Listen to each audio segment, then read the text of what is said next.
ते दिवस मला आठवत आहेत आणि त्या प्रत्येक दिवसाचा प्रत्येक क्षणाचा वापर आम्ही राज्यातल्या जनतेच्या हिताकरता केला आणि म्हणून मी मोदी साहेबांना अमित शाह साहेबांना देखील खूप धन्यवाद देईन की त्यांनी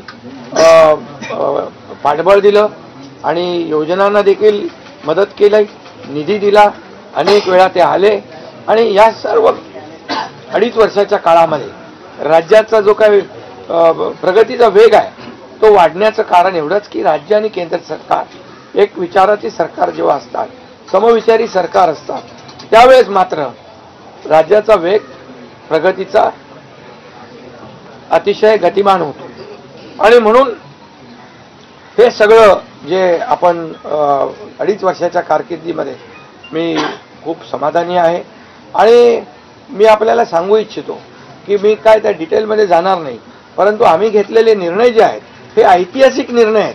आतापर्यंतच्या इतिहासामध्ये कधीही कुठल्याही सरकारने एवढे निर्णय घेतले नव्हते. त्याचे साक्षीदार तुम्ही पण आहात. पत्रकारांचे पण विषय असतील तेही आम्ही सोडवले, सगळ्यांचे सोडवले विषय, कोणाचे ठेवले नाही. आणि जे महाविकास आघाडीच्या काळामध्ये शेतकऱ्यांचे प्रश्न, सिंचनाचे प्रश्न, जे सिंचनाचे मान्यता, ज्या 4 मान्यता मिळायच्या, दादा भुसे मंत्री आहेत ते, आणि आमच्या काळात 124 सिंचन प्रकल्पांना मान्यता, सुप्रमा.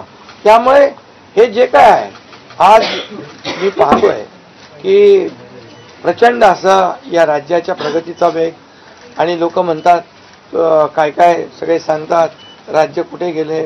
राज्य 1 नंबरला नेण्याचं आम्ही काम केलं.